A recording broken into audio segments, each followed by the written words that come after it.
Assalamu alaikum ardактуу замандаштар, кадырман кыргызстандыктар, кутмандуу күнүңүздөр менен. Араңыздарда Ош шаарынан сатып алганга батир издеп жүргөндөр болсо керек.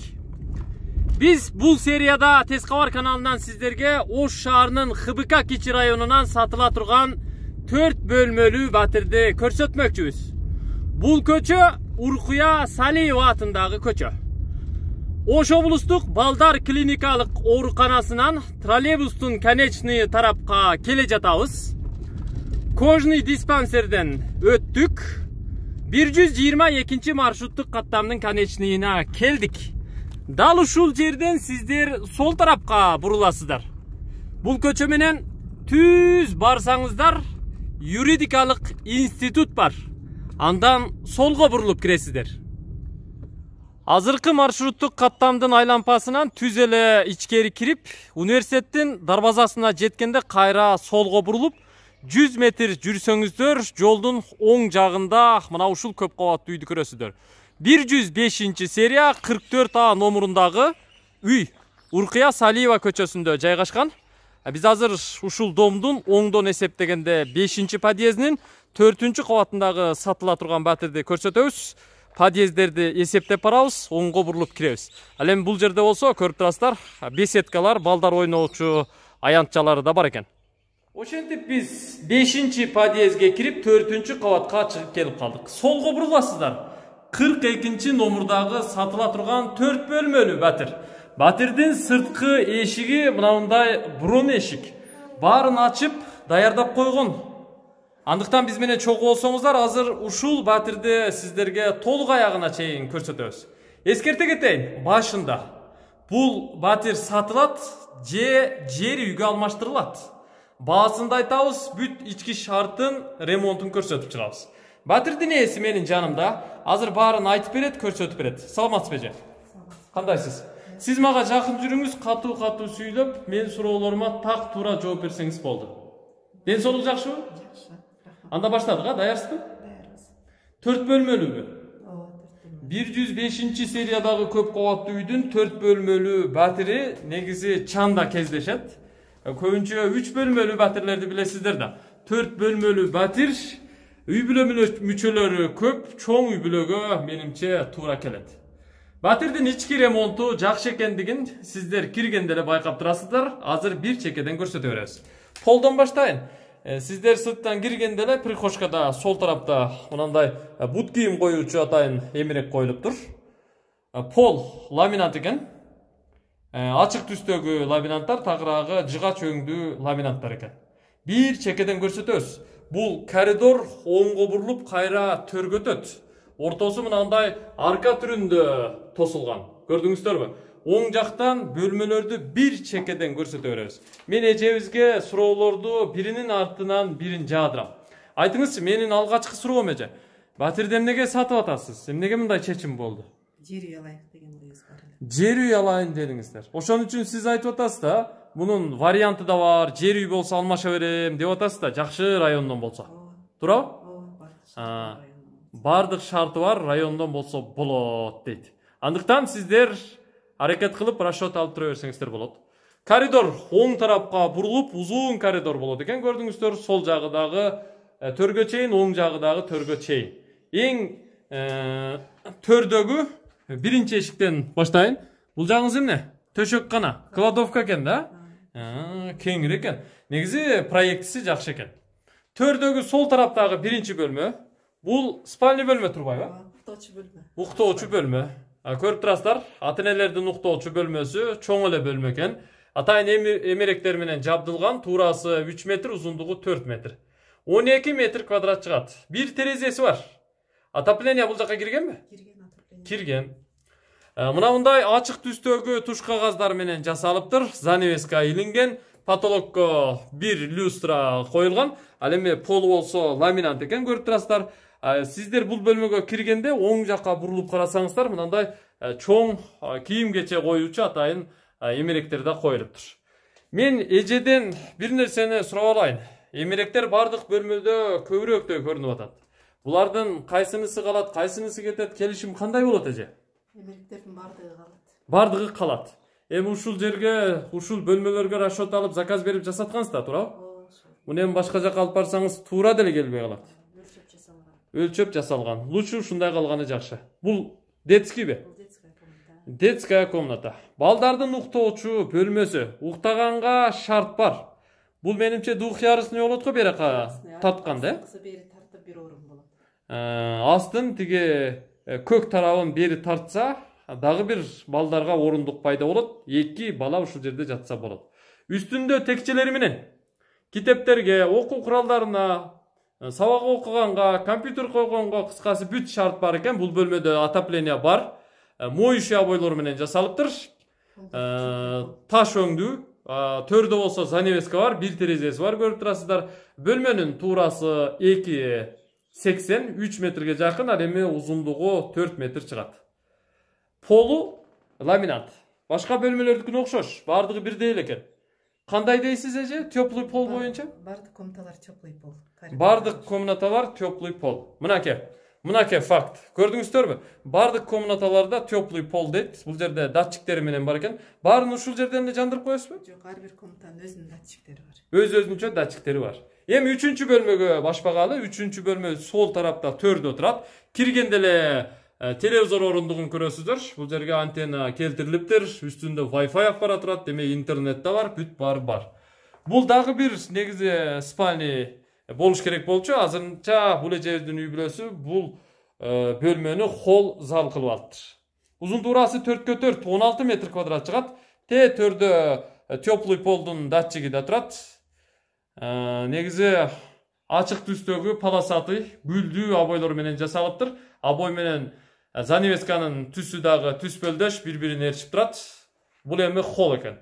Чай ичүүчү бөлмөңүздөр ушул жерде го, эс алуучу бөлмө, телевизор көрүүчү бөлмө, полу ламинат, теплый пол бар, телевизор бар, төрүндө балкону да бар.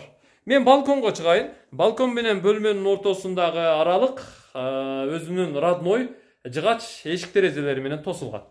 Бул жагы балкон. Терезеси жыгач. Көрүп турасыздар. Ички аянты кеңири эле. Мен бул жакка чыгып сиздерди бул жак менен тааныштырып коеюн. Мына бул корпус Ош мамлекеттик юридикалык институту, жогорку окуу жайынын главный корпусу. Көп факультеттери, ректораты дагы ушул жерде жайгашкан.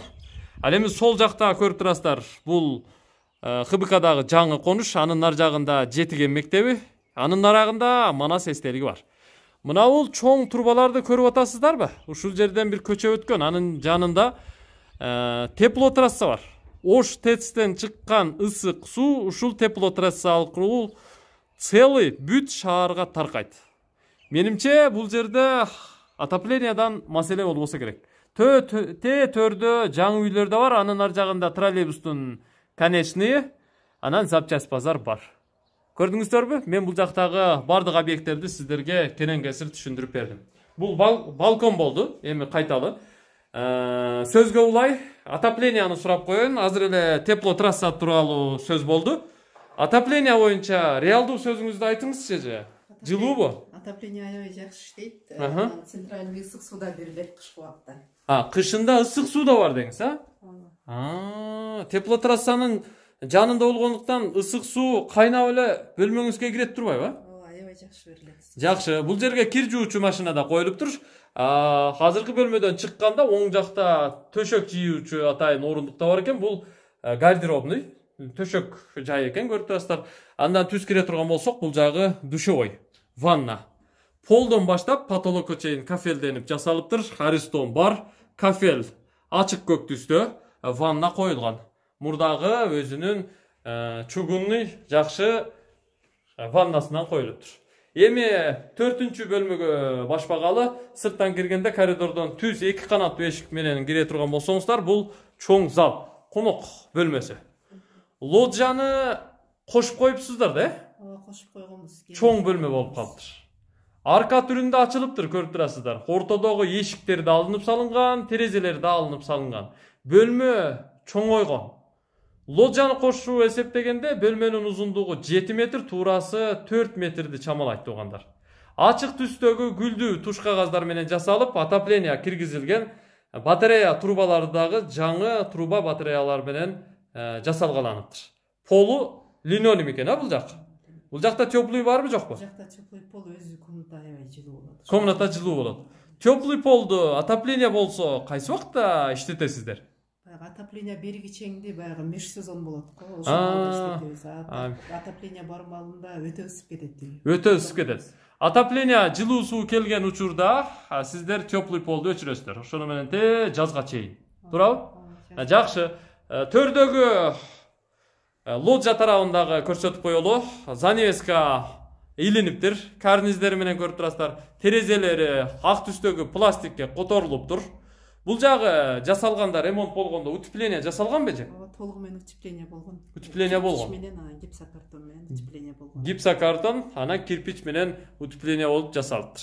Көрдүңүздөр да, бул жерде иштөө орундугу, оң жакта болсо гүл коюлган. Негизи гүлгө толгон үй экен. Отопление бар, жылуу бөлмө. Сиздер бул бөлмөгө киргенде оң жакта мындай чоң стенка, эмерек бар экендигин көрөсүздөр. Бул калабы? Калат, Жакшы. Демек, жакшы эмеректер калат экен. Эми кухняны көрсөтүп коелу, туугандар. Кухняга кирерден алдын сиздер эшиктин үстүндө мындай идиш аяктарга, банкаларга кое турган атайын орундуктар бар экендигин дагы билип коюңуздар. Мен баарын көрсөткөнгө аракет кылам. Кухнянын дубалынын астыңкы 50% бүт кафелденип жасалыптыр. Кухняга кирели, полу линолеум экен. Сол тарапта сплошной эмерек, асты өзүнчө, үстү өзүнчө. Посудомойка бар экен, көрүп турасыздар. Анда сырткары газо электропечка дагы коюлуптур. Ал аппараттарыңызда калса керек эми, Калат. Газ барбы? Газ бар. Бар. Үстүндө өзүнчө текчелери менен, көрдүңүздөрбү? Кухнянын ички аянты 3x3. Биз турган жерди кошпогондо 9 метр квадрат чыгат. Холодильник болсо өз ордунда, терезеси пластик, занавеска асылган, андан сырткары отопление бар экен. Бул кухня болду, туугандар. Эми эң акыркы ажаткананы көрсөтүп коелу. Бул жагы ажаткана.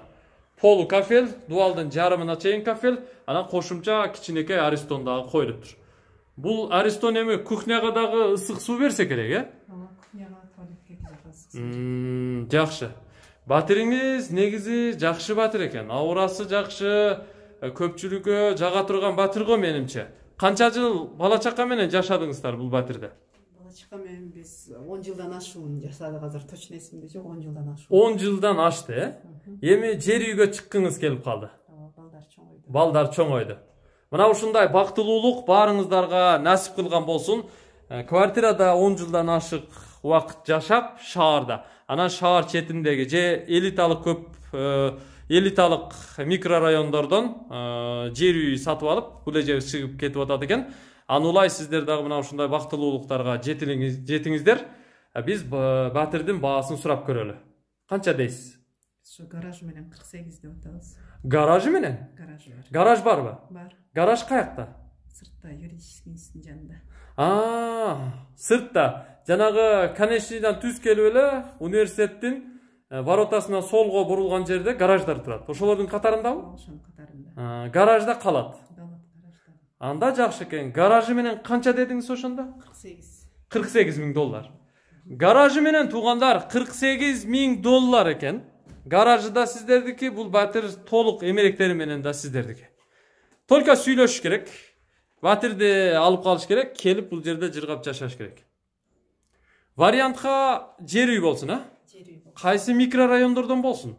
Ошол Актилек, Ялогородок, бардык коммуникациясы бар райондордон. Бардык коммуникациясы бар райондордон дейт. Тагыраагы газы болсун, канализациясы болсун, суусу болсун, свети болсун, кошуналары жакшы болсун. Жакшы райондордон болсо алмашканга, доплатасы менен алмашканга же башма-баш алмашканга даярбыз, сүйлөшүп көрөбүз. Макул келсе алмашабыз деп айтып жатам. Документтериңиз такпы? Так, документтер так. Документтери так экен. Анда биз кайталы же батириңиз жакшы адамдарга, жакшы адамдардын үй бүлөлөрүнө насип кылсын, эч ким оорубасын, Кыргызстандыбызда бүткүл дүйнөдө тынчтык болсун. Биз кайттык. Урматтуу Тез кабар каналынын көрүүчүлөрү, мына ошентип сиздер Оштогу ХБК кичи районундагы Салиева көчөсүнүн 44А дарегиндеги сатыла турган 4 бөлмөлүү сатыла турган батирди көрө алдыңыздар. Көрүшкөнчө аман туруңуздар.